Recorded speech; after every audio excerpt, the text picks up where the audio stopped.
So you probably don't know this, but my father and I actually used to own a tiling business for many years, and we used to do a lot of shower pans, both replacements and new installs of shower pans. And I used to do a little quick graphic for my customers to explain to them what a shower pan is, how it works, and kind of why they fail.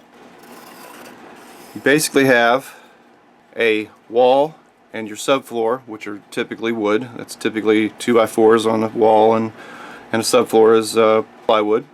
In that floor you will have a cutout for your pipes for your drain to go. Your contractor may or not put in a mud, they call it, angled floor underneath, and that is basically just cement. It's a special mix of cement. On top of that, or on the subfloor, you will have a vinyl liner that goes up the wall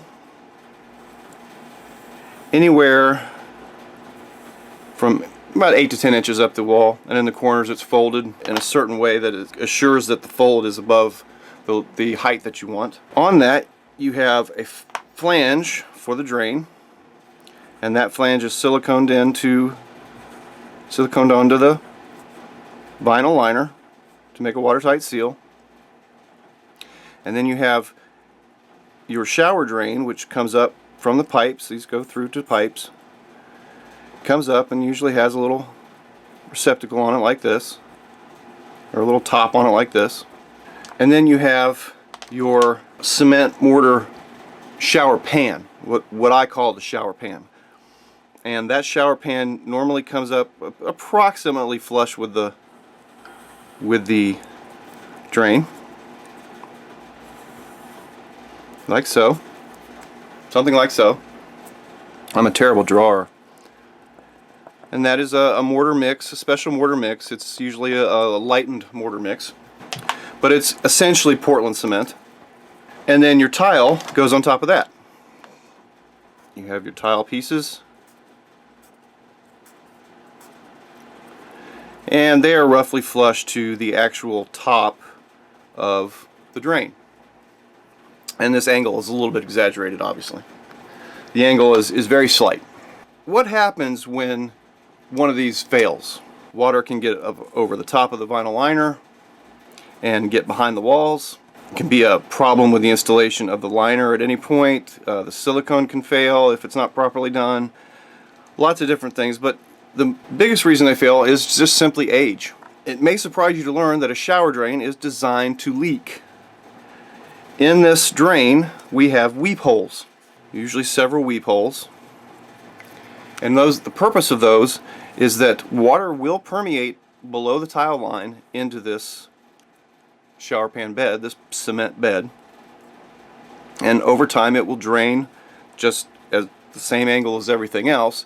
It will drain toward the drain and will eventually slowly leak out. Now, it's not a lot of water because the tile will deflect most of the water straight into the drain, but eventually you may get some cracks in the grout, or just water sitting in the grout will eventually soak down into the shower pan. They're designed to do this way. Now, as a shower pan gets older, what happens is the bed of it may become saturated. These weep holes are not as open anymore as they were, so they're holding a little water back. It may just be that by sheer age, it's just eventually clogged up all these weep holes. What happens at that point is you start getting a saturation of your shower pan. That causes the bed to actually leach calcium.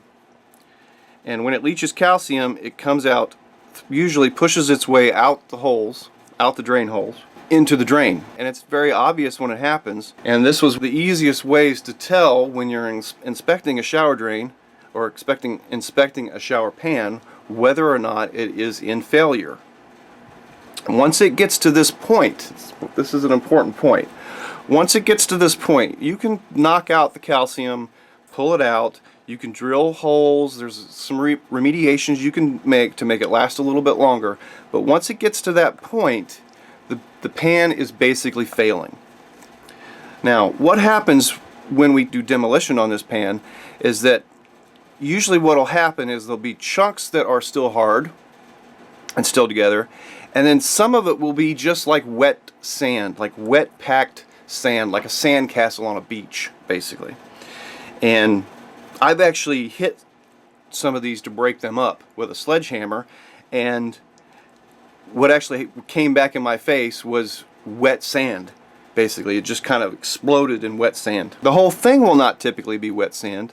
There still will be some solid sections where all the calcium has not leaked out. But the process of calcium leaching is the process of cement essentially returning itself to water and sand. And as it does that, the integrity of this cement bed is lost, essentially. It will eventually, it will become so saturated that it will itself go over the liner. Despite the liner being perfectly fine, it will wick its way up the wall and over the liner.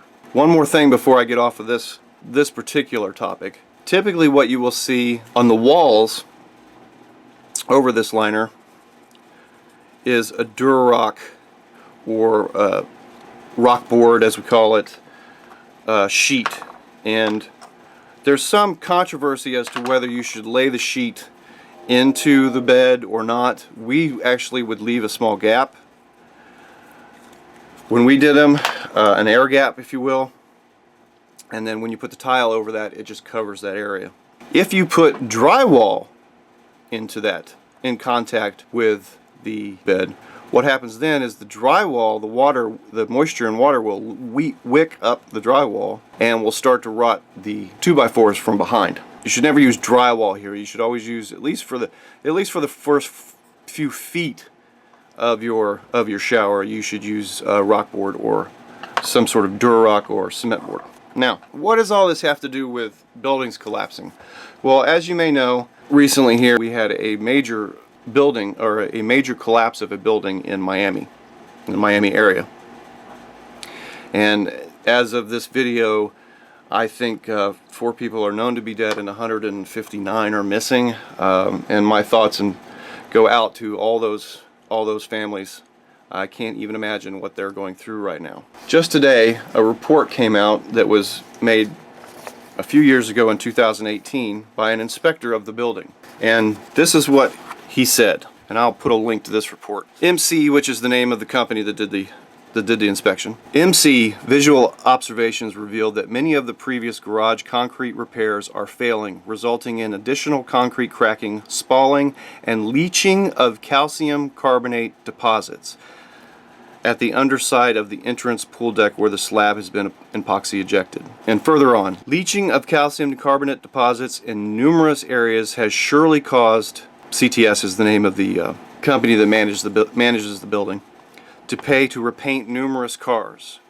This leaching will continue until proper repairs are completed.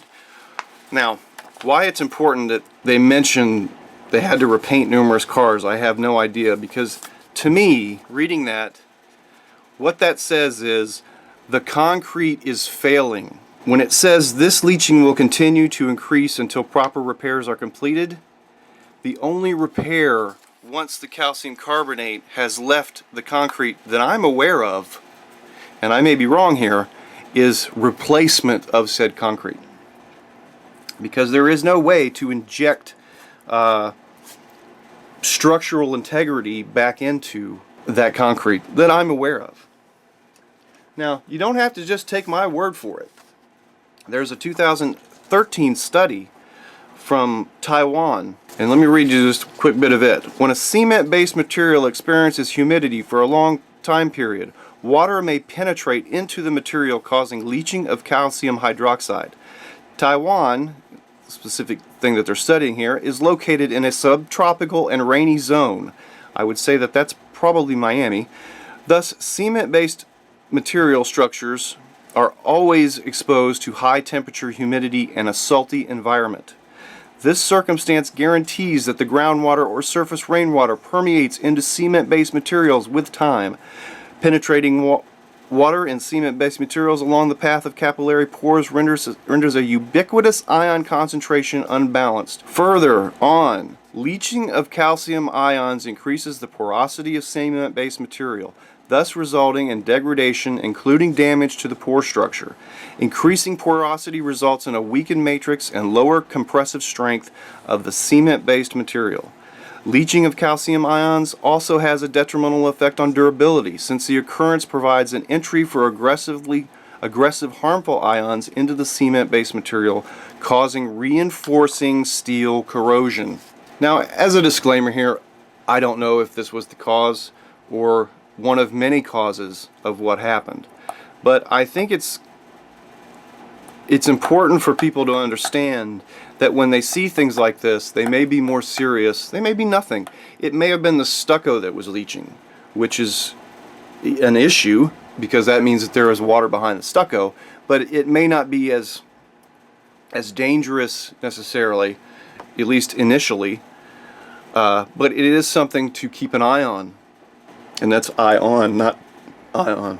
And it's also important for homeowners because when they see things like a big mass of white calcium carbonate, calcium hydroxide, whatever you want to call it, in their drain, or they see it, sometimes it'll actually come up through the grout.